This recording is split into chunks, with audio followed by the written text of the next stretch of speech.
Hi all, welcome to my channel.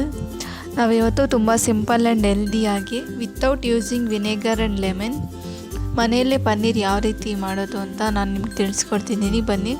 ಹಾಗೆ ಇದೇ ಥರ ನಿಮಗೂ ಸಾಫ್ಟಾಗಿ ಬರಬೇಕಂದ್ರೆ ನೀವು ಒಂದು ಸರಿ ನಾನು ಮಾಡುವಂಥ ರೀತಿಯಲ್ಲಿ ಟ್ರೈ ಮಾಡಿ.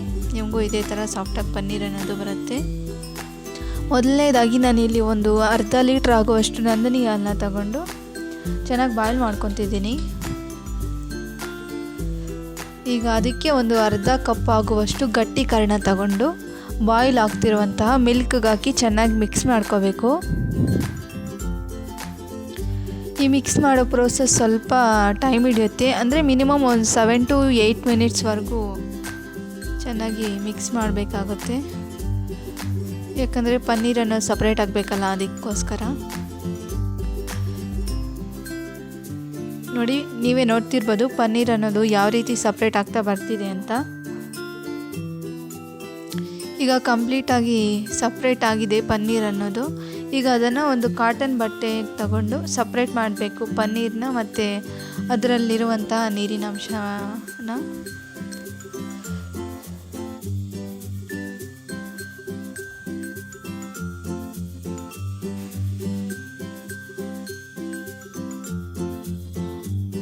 ಈಗ ಸಪ್ರೇಟ್ ಮಾಡಿರೋಂಥ ಪನ್ನೀರನ್ನ ಕೋಲ್ಡ್ ವಾಟರಿಂದ ಚೆನ್ನಾಗಿ ವಾಶ್ ಮಾಡ್ಕೋಬೇಕಾಗುತ್ತೆ.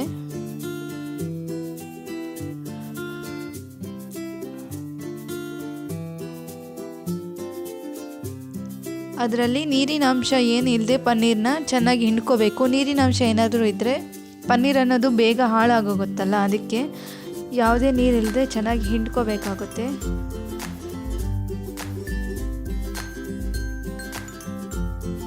ಹಾಗೆ ಅದನ್ನು ಒಂದು ಏನಾದರೂ ವೆಯ್ಟ್ ಇರುವಂತಹ ಐಟಮ್ ಇಟ್ಟು ಒಂದು 2 hours ಹಾಗೆ ಬಿಟ್ಬಿಡಿ.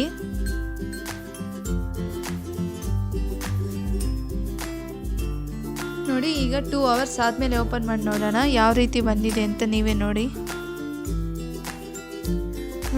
ಯಾವ ರೀತಿ ಬಂದಿದೆ ಅಂತ. ಪನ್ನೀರ್ ಅನ್ನೋದು ನೋಡೋಕ್ಕೆ ತುಂಬ ಸಾಫ್ಟಾಗಿದೆ. ಈಗ ಅದನ್ನು ಕ್ಯೂಬ್ಸ್ ಥರ ಕಟ್ ಮಾಡಿಕೊಂಡ್ರೆ ಪನ್ನೀರ್ ನಿಮಗೆ ರೆಡಿ ಆದಂಗೆ. ನಿಮ್ಗೆ ಯಾವ ಥರ ಶೇಪಲ್ಲಿ ಬೇಕೋ ಆ ಥರ ನೀವು ಕಟ್ ಮಾಡ್ಕೊಳ್ಳಿ. ನೋಡಿ ಎಷ್ಟು ಸಾಫ್ಟಾಗಿ ಬಂದಿದೆ ಅಂತ. ಹಾಗೆ ನೀವು ಒಂದು ಸರಿ ಟ್ರೈ ಮಾಡಿ ಮನೆಯಲ್ಲೇ. ಹಾಗೆ ಹೇಗಿತ್ತು ಅಂತ ಕಮೆಂಟ್ ಸೆಕ್ಷನಲ್ಲಿ ತಿಳಿಸಿ. ಇನ್ನು ಯಾರು ನನ್ನ ಚಾನಲ್ನ ಸಬ್ಸ್ಕ್ರೈಬ್ ಮಾಡದೆ ನೋಡ್ತಿದ್ರೆ ಪ್ಲೀಸ್ ಸಬ್ಸ್ಕ್ರೈಬ್ ಮಾಡ್ಕೊಂಡು ನೋಡಿ. And thank you for watching.